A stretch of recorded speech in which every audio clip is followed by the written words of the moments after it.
Samantala humupa ng baha sa malaking bahagi ng Marikina pero may ilan pa ring nananatili sa evacuation center.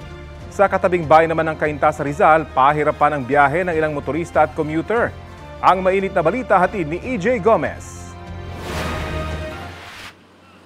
Dahil nakaranas ng malakas na ulan sa Cainta, Rizal, abot binti pa rin ang baha sa Felix Avenue. Tanging malalaking truck na lang ang nakakadaanan dire-diretso.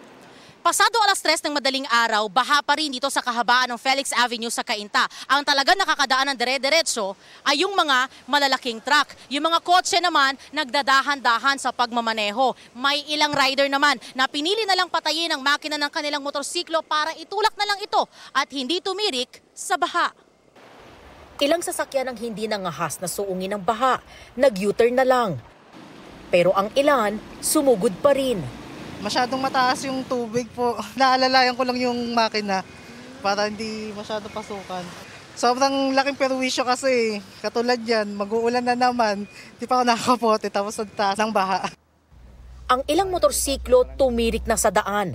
Hindi naman nagpatinag sa baha ang ilang residente at commuter sa pagsuong sa baha. Bumili po ako ng pares kasi gutom na kami dun sa bahay. Gawa nga ng baha. Ako lang mag-isa lumusong. Tiisan lang. Sa bagay kasi sanayan na sa lugar na kung bahain. Mahirap po. Oo. Buti na kayong tsinelas. Apo, meron naman po. Galing po akong work. Oo, tapos? Galing po sa Quezon City. Wala pong madaanan Walang option. Paano po yan? Basa na ang paa. Yun na po. Walang magagawa. Kailangan talaga. Oo, tiisin na lang. Tiisin na lang. Sinamantala naman ito ng ilan para maghanap buhay. Gabal-abal po kami. Sasakay po ng mga tao para mayatid po sa pupuntahan nila. Para saan ba gagamitin ng pera? Para sa pamilya po. Sa H. Bautista Elementary School sa Barangay Concepcion 1 ang may pinakamaraming bilang ng evacuees na umabot sa mahigit 3,000 individuals kahapon. Ngayong araw, nasa 651 na lang yan.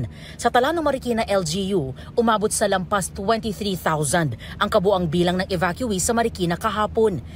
Ang mga nananatili raw ngayon sa evacuation center ay yung mga may pangamba na baka pasukin muli ng baha ang kanilang mga bahay. Sila medyo may kaba pa dahil nga may announcement ang Pag-asa na may kasunod na bagyo. Tapos ganyan, nararamdaman na natin na umuulan-ulan pa. May mga senior citizens pa tayo, siyempre mas sila yung ang hirap pag doon sila abutin. Tapos may mga PWDs, so may mga bata, mga sanggol.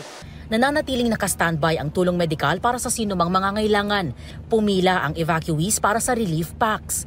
2 araw na raw nagtitiis sa buhay evacuees ang pamilya ni Lenlen. Malamig daw, di komportable at mga nagkakasakit na ang ilan.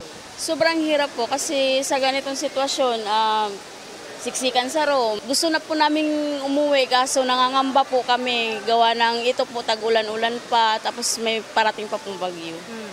Ganyan din daw ang dahilan ng senior citizen na si Nanay Lydia na kasama ang anak na PWD. Kasi nangangamba po ako na kasi habagat ngayon kaya maulan.